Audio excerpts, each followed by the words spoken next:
प्रीतमगढ़ के राजा खड़क सिंह बहुत ही अय्याश और मजाकिया किस्म का राजा था। अपनी दो दो पत्नियों के रहते हुए नर्तकियों के साथ मुजरा सुनता रहता था। इसका फायदा डाकुओं के सरदार चंपत सिंह ने उठाया। वो धीरे धीरे सरताजपुर गांव का लगान वसूल कर राजा को देने लगा। कुछ ही सालों में चंपत सिंह इतना मजबूत हो गया कि राजा भी उससे डरने लगे। वो मनमाना लगान वसूलने लगा। एक दिन, पिताजी, हम लोग दिन रात कड़ी मेहनत करके कमाते हैं और डाकू चंपत सिंह के आदमी हमारा धन छीन कर ले जाते हैं। अरे बेटा, हम लोग गरीब पंडित हैं, हमें तो पूजा करवा कर अपना पेट भरना है, हमें राजनीति से क्या लेना देना। नहीं पिताजी, हमारा काम हमारे धर्म की रक्षा करना भी है। इस बार हम लोग कोई कर नहीं देंगे। हाँ नहीं बेटा, डाकू लोग बहुत ही बुरे लोग हैं। उनका काम ही लूट, हत्या और छीना चोरी है। इन लोगों से पंगा नहीं ले सकते। नहीं माँ, हमें आवाज उठानी ही पड़ेगी। कब तक हम गुलाम बनकर रहेंगे बताओ। तभी जगीरा लगान वसूलने ज्ञानचंद के पड़ोसी रतन के पास पहुंचा। क्यों रे रतन, पिछली 2 बार से तुम्हारे बेटे की तबीयत खराब है का बहाना बनाकर लगान नहीं दे रहा है? इस बार कोई बहाना नहीं चलेगा। आप सही कह रहे हैं, लेकिन मेरा बेटा बंकू सही में बीमार है और इस बार भी लगान नहीं चुका पाऊंगा। रतन, मैं कुछ नहीं जानता कि तुम और तुम्हारे परिवार का क्या होगा। मुझे तो बस लगान से मतलब है, और वो तो तुम्हें देना ही पड़ेगा, चाहे तुम जी कर दो या मर कर दो। तभी बंकू को खून की उल्टी आती है। ये लो मंगलसूत्र और जाकर लाला से उधारी लेकर वैद्य जी से दवा ले आओ। जगीरा मंगलसूत्र सुनीता के हाथों से छीन लेता है। चलो, अब तक का लगान तो इससे चुक जाएगा, और हाँ, आगे से लगान के पैसे समय से देना। अभी तो मैं जा रहा हूँ, जल्दी ही दूसरा लगान लेने आऊंगा, समझे? मालिक, हमारा बच्चा मर जाएगा, मंगलसूत्र दे दो, ये मेरी सुहाग की आखिरी निशानी बची थी। मैं नहीं जानता कि कैसे क्या करोगे, हमें लगान मिल गया बस। क्या हुआ बे, एक लगान वसूलने में इतनी देरी लगाएगा तो पूरे गांव का लगान लेते लेते साल बीत जाएगा। सरदार, उसका बच्चा बीमार है और बोल रही है कि मंगलसूत्र इसके सुहाग की निशानी है। मेरा पैर पकड़े हुई है। तो तुम देख क्या रहे हो? मारो 1 लाख। इन सुअरों को जितना आजादी दोगे उतना ये सर पर चढ़कर नाचेंगे। अगर पैसे नहीं है तो सुंदर काया तो है ना, कहो कि शाम को हवेली पर चली आएगी, लगान माफ कर देंगे। बंकू एक पत्थर उठाकर चंपत सिंह को मारता है। कुत्ते, मेरी माँ को गाली देता है, मैं तुम्हें नहीं छोड़ूंगा। पत्थर जाकर सीधा चंपत सिंह के सीने में लगता है। जगीरा सुनीता को जोर से एक लात मारता है और बंकू को उठाकर वहीं पटक देता है। बंकू एक बार फिर खून की उल्टी करता है।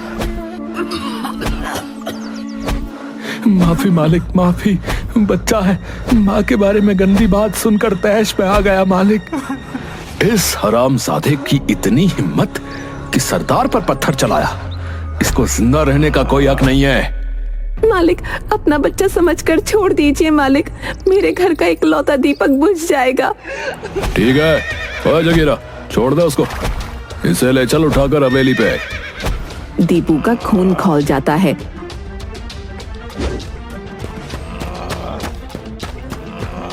चंपत सिंह की ओर दौड़ता है। सुअर, मैं तुझे नहीं छोड़ूंगा, ये ले। इतना कहकर दीपू एक लाठी चंपत सिंह को मारता है। तब तक जगीरा और उसके गिरोह के अन्य डाकू दीपू को पकड़कर मारने लगते हैं। रुक जाओ जगीरा, इसने डाकू चंपत सिंह पर हाथ उठाया है, और एक नहीं, इस गांव के 2-2 लड़के आज हम पर हाथ उठा रहे हैं। इनकी सजा इन्हें मिलेगी। चलो, इसे हवेली पर ले चलो, वहीं हम इसकी सजा सुनाएंगे, और उस लड़के की माँ को भी हवेली पर ले चलो। मालिक, आप इसे छोड़ दे मालिक, हम ब्राह्मण हैं, हम अपने इष्ट देव की कसम खाकर कहते हैं, अब ऐसा कभी नहीं करेगा। भीख मांगते हैं, हमें छोड़ दो, बदले में मुझे 10 कोड़े मार लो। चंपत सिंह उनकी एक नहीं सुनता। दीपू और सुनीता को लेकर वो अपने अड्डे पर चले जाते हैं।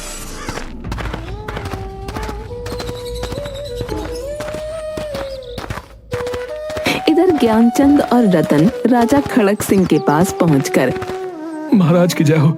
मैं सरताजपुर गांव का एक दरिद्र ब्राह्मण हूँ। मेरा बेटा दीपू और इसकी पत्नी सुनीता को डाकू चंपत सिंह और जगीरा पकड़कर अपने अड्डे पर ले गया है। साथ भेजकर उसे छुड़वा दीजिए महाराज। हाँ महाराज, मैं एक किसान हूँ। मेरा बेटा बहुत दिनों से बीमार है। मेरी पत्नी को जगीरा और चंपत सिंह उठा कर ले गए हैं।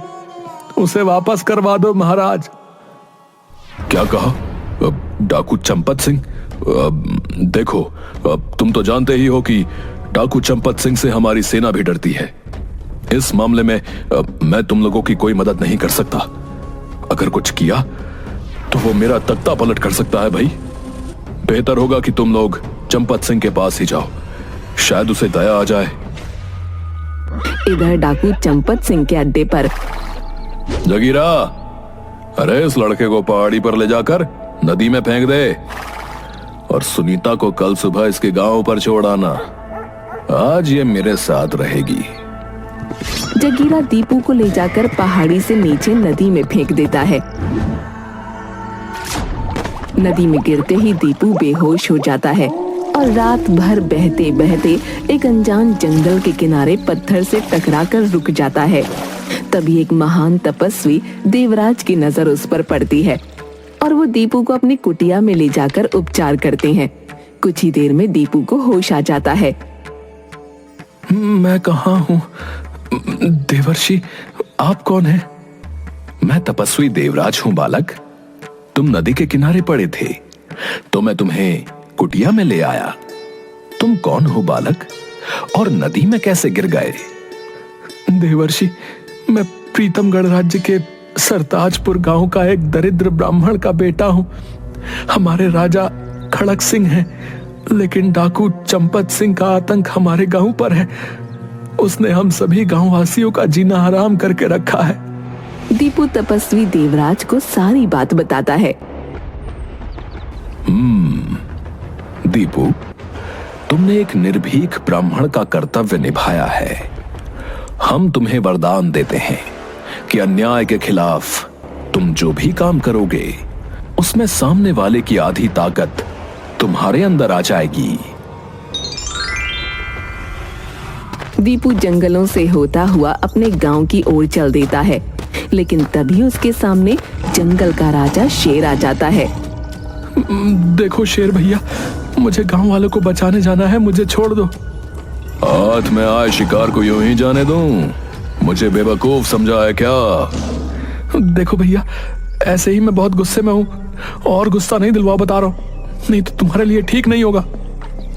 अच्छा, चूहे को भी गुस्सा आता है? तुमने एक शेर को ललकारा है, अब देख तुम्हें कैसे मैं चट कर जाता हूं। देख। शेर पूरी ताकत से दीपू के ऊपर छलांग मार देता है, लेकिन दीपू पहले से ही चौकन्ना था और पूरी ताकत से अपने मुक्के को शेर के जबड़े पर दे मारता है। शेर की आधी शक्ति दीपू में आ गई थी, इसलिए शेर कुछ दूर जाकर गिरता है। शेर की दहाड़ से पूरे जंगल के जानवर इकट्ठा हो जाते हैं। दोनों में भयंकर लड़ाई शुरू हो जाती है। आखिरकार दीपू जीत जाता है और शेर हार मान लेता है। अब मुझे छोड़ दो बालक, तुम जो कहोगे हम और हमारी प्रजा तुम्हारे लिए करेंगे। तो ठीक है, तुम और सभी जंगल के जानवर हमारे गांव को डाकुओं से छुड़वाने में मदद करेंगे। ऐसा ही होगा। चील, तुम जासूसी कर बताओगी कि चंपत सिंह का गिरोह कहां पर है। जब हम चंपत सिंह से लड़ रहे होंगे तभी तुम ऊपर से पैसों की बारिश कर देना, ताकि डाकू लोग पैसे लूटने लगें और हम आसानी से उनको बंदी बना सकें। वाह, अच्छी योजना है। मुझे तो डाकुओं का भोजन भी मिल जाएगा। बंदर मामा, आप पहले से ही सभी साथियों के साथ पेड़ों पर रहेंगे। मौका मिलते ही डाकू का हथियार उठाकर भाग जाना। गजब, मुझे भी हथियार का डर नहीं रहेगा। निहत्थे डाकुओं का स्वादिष्ट भोजन, मजा आ जाएगा। कोयल बहन, तुम्हें जैसे ही कोई गड़बड़ दिखाई दे अपनी मधुर आवाज से हमें सूचित करना।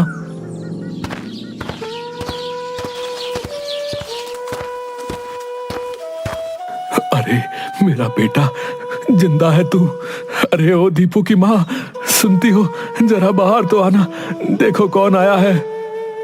आपको कई बार कहा कि दीपू का नाम ना लो, मुझे उसकी याद आ जाती है। अरे मेरा लल्ला तो जिंदा है, मैंने तो आशा ही छोड़ दी थी।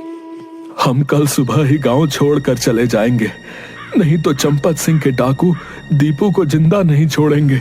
पिताजी, अब हम नहीं, चंपत सिंह और उनके डाकू हमारे गांव को छोड़कर जाएंगे। नहीं बेटा, हम लोग उनसे नहीं जीत सकते। वे हथियारों से हम सभी को मौत के घाट उतार देंगे। पिताजी की बात मान ले दीपू, हम लोग चलते हैं कहीं दूसरी जगह।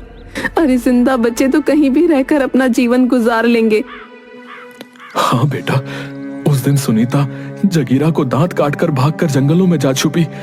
चंपत सिंह और उनके डाकू रतन के घर पर आए और सुनीता के ना मिलने पर दोनों बाप बेटों को मार पीट कर गांव से निकाल दिया। दीपू ज्ञानचंद को अपने साथ हुई घटनाओं के बारे में बताता है। ज्ञानचंद और विजया को विश्वास दिलवाता है कि वो और जंगल के उसके साथी मिलकर डाकुओं को गांव से मार भगाएंगे। दूसरे दिन सुबह में कोयल आकर कूकने लगती है। पिताजी, लगता है खबरी ने डाकुओं को बता दिया कि मैं आ गया हूं। कोयल, तुम जाकर जंगल में खबर कर दो।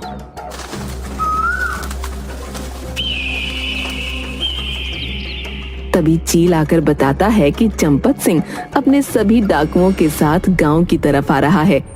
इधर कोयल के कहने पर शेर सभी जानवरों को लेकर सरताजपुर गांव पहुंच जाता है। सभी गांव वाले घबराकर इधर उधर भागने लगते हैं। गांव वासियों, जंगल से ये जानवर हमारी मदद के लिए आए हैं। आप लोग घबराएं नहीं, अपने अपने घरों में सुरक्षित रहें। बोलो बालक, अब हमें क्या करना है? सबसे पहले शेर भैया, आप लाला के घर जाकर उसे हड़का कर पैसे ले आओ और चील को दे दो। फिर सभी जानवरों के साथ छुपकर डाकुओं के आने का इंतजार करो। चलो, ये काम तो मैं यूं ही कर दूंगा। शेर जैसे ही लाला सेठ के घर में घुसता है, पूरे घर में हड़कंप मच जाता है। सारे नौकर इधर उधर भाग जाते हैं। सेठ तिजोरी छोड़कर कमरे में बंद हो जाता है। बंदर मामा जाकर उसमें से सारे पैसे लेकर एक कपड़े में बांधकर चील को दे देते हैं। तभी कोयल कूकने लगती है। चंपत सिंह जगीरा और डाकुओं के साथ वहां पहुंचता है। पंडित, हमें मालूम है कि तुम्हारा बेटा जिंदा बचकर आ गया है। चुपचाप अपने बेटे को सरदार के सामने ले आओ, नहीं तो हम तुम्हारे घर को आग लगा देंगे, समझे? मैं भी तुम ही लोगों का इंतजार कर रहा था। अरे तू क्या निकालेगा? मैंने तुम्हें बिल से निकालने के लिए जानबूझकर तुम्हारे पास खबर पहुंचवाई थी। अच्छा, तो चींटी के भी पर निकल आए। ए जगीरा, पकड़ कर लाओ उस पंडित के बच्चे को। आज सभी गांव वालों के सामने उसे जिंदा जलाएंगे, ताकि आज के बाद कोई सर नहीं उठा सके। अरे जगीरा, फिलहाल तो अपनी जान की फिक्र कर। साथियों, आक्रमण! पेड़ों पर से अचानक बंदर सारे कूदकर शोर मचाते हुए डाकुओं पर टूट पड़ते हैं और उनके हथियार लेकर पेड़ पर भाग जाते हैं।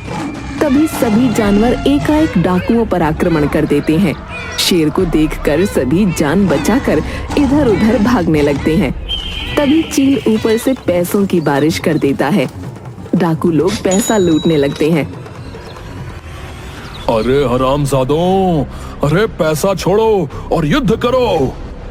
शेर कई डाकुओं को घायल कर देता है और उन्हें खा जाता है। सारे डाकू मारे जाते हैं। भागता काहे कमीने, ये ले मेरा फौलादी मुक्का। मुझे छोड़ दो, मुझे छोड़ दो, ये शेर मुझे खा जाएगा। वो कुछ सोच पाता इससे पहले सारे जानवर उस पर टूट पड़ते हैं। जगीरा के साथ चंपत सिंह भी मारा जाता है।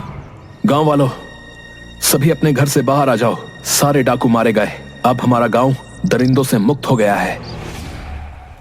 सारे गांव वासी खुशी से नाचते हुए अपने अपने घरों से बाहर आ जाते हैं। राजा खड़क सिंह सरताजपुर गांव को लगान मुक्त गांव घोषित कर देता है। कुछ दिन बाद रतन भी अपने परिवार के साथ गांव वापस आ जाता है। सभी खुशी खुशी रहने लगते हैं।